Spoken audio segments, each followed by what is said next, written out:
10,000 కండం ప్యాకెట్లు ఖతం. ఏంటి అయ్యే? 10,000 కండం ప్యాకెట్లు ఖతం అట. అయితే కండం ప్యాకెట్లు ఏంటి పిల్ల? కండం ప్యాకెట్ నాకు ఎరగరా? బుగ్గలు, ఊపిరి బుగ్గలు. ఏ ఊదే బుగ్గరా? ఊదే బుగ్గలు. అది తుపాకీతోటి కాలుస్తారు చూడు. ఈ గమ్మది బాగానే ఉంది. ఏమి పిల్లగాంది కండం ప్యాకెట్. నువ్వేమో ఇచ్చులు కచ్చకాయలు అడుగుతుంటివి. అవి కండం ప్యాకెట్ అంటే పిల్లలు ఊటకుండా తొడుక్కుంటారు. ఓ అమ్మో అయ్యా,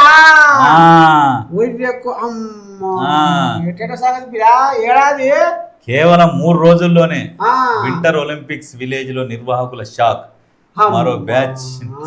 మరో బ్యాచ్ తీసుకొచ్చి అందిస్తాం నిర్వాహకులు. అథ్లెట్స్ విలేజ్ లో 2,900 మంది క్రీడాకారులట. అయితే ఇది ఇది ఇది మంచి న్యూస్. ఇది అసలు వాస్తవానికి ఇది ఏం న్యూస్ అంటే, ఈ స్పోర్ట్స్ మెన్స్ ఉంటారు కదా, అథ్లెట్స్ విలేజ్ లో 2,900 మంది క్రీడాకారులు, 10,000 కండం ప్యాకెట్ ఖతం అంటే ఆట ఆడుతున్నా ఈ పాడుకుతురు అంటే ఎందుకంటే మానసికంగా రిలాక్స్ అవుతుంది అని చెప్పేసి పెడతారు. నాకు అర్థమవుతలేదు. అంటే మెంటల్ కథలా నాకు అర్థమవుతుంది. అంటే నువ్వు కూడా కథలు వాడవా? ఏమో నాకు అనుమానం కొడుతుంది. మెంటల్ స్ట్రెస్ ఉంటుంది కదా, మెంటల్ స్ట్రెస్ ఉన్నప్పుడు గేమ్ ఆడాలి. గేమ్ ఆడాలన్నప్పుడు రిలాక్స్నెస్ కావాలి. మానసికంగా మెంటల్ డాక్టర్ కూడా ఉంటాడు వాళ్ళకు. ఫిజికల్ డాక్టర్, మెంటల్ డాక్టర్ ఉంటాడు. వాళ్ళకి కొన్ని కోరికలు ఉంటాయి. ఆ కోరికలు తీరిపోతే ఇంకా రిలాక్స్ అవుతాడు బాడీ. ఇంకా నెక్స్ట్ ఆట ఆడడానికి ఉత్సాహం ఎక్కువ చూపిస్తుంటారు అన్నట్టు. మనసులో కొన్ని కోరికలు. ఆట పొరగాల వీళ్ళు, పెళ్లి కానోళ్ళు, పెళ్ళైన వాళ్ళు అందరు ఉంటారు ఇక అందులో.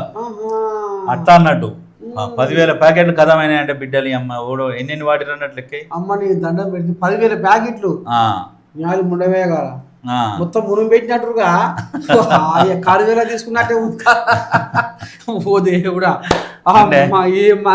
సందులో సడేమే అని ఎమ్మటున్న వాళ్ళు కూడా కథం పడతారు. వాళ్ళ పేరు చెప్తారు, వేరే వాళ్ళు కూడా వాడతారు. అంతేనా?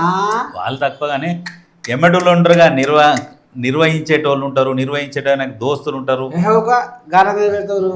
ఇప్పుడు అందరు ఉంటారు అందులో.